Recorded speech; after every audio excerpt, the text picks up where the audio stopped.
Заборавени од сите, тешко болни и неподвижни, гладни и жедни, неизбањати кој знае од кога и врзани за своите кревети заради сериозно нарушеното психофизичко здравје, татко и керка од Битола живееле заробени во својот стан. Помалаш за јадење да не може да свалиш.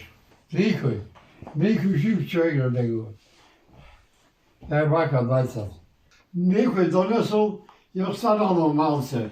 Вака. И го чуваме за другиот ден. Немаше да јадиме. Немаше да се напијаме. Никој не иди. Никој вие се први шени тоа. Мизета парите.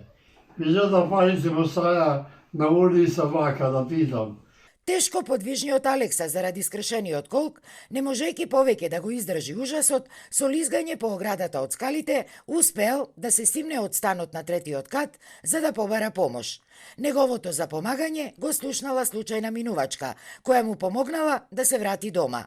А таму, хоророт кој што го видела, вели, не се опишува со зборови. Кога влегов во станот, видов девојче голо завиткано во чаршав, легнато на најлон на креветот, целото во измет и мокрача, голо со инфекција на окото десно затворено, се удираше по главата, кај што се удираше немаше коса, имаше голем хематом.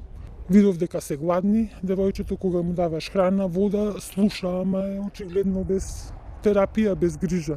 Му дадов да јаде, донесов од дома што можев, им помогнав.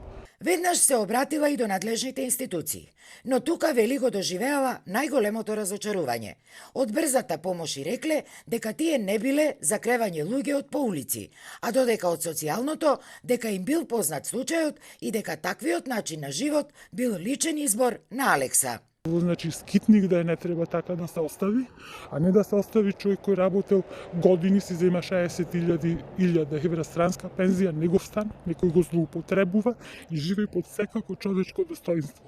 Натре, точно најдов овие 4 дена е страшно нешто, луѓе не знам како спија и како може да живеа во онакви условија, никој да не води грижа. Според кажувањето на Алекса, обврската за да се грижи за нив ја презела известна медицинска сестра Ана од ургентното одделение. Меѓутоа, таа не се појавувала со денови, а не му одговарала ниту на телефонските повици. Само од време на време праќала некоја жена. Благодарение на упорноста на минувачката, на нејзиниот континуиран притисок врз социјалното и на заканата дека ќе викне медиуми, по 3 дена реагирале од Центарот за социјална работа и луѓето конечно се згрижени. Но не успеавме да дознаеме каде се сместени, што ќе биде со нив понатаму, дали некој навистина ги манипулирал и зошто се чекало олку време за да им се помогне, бидејќи кога ја побаравме директорката на Центарот за социјална работа, таа беше одсутна од своето работно место. Според нашите неофицијални информации, ова семејство социјалните служби последен пат го посетиле во ноември лани.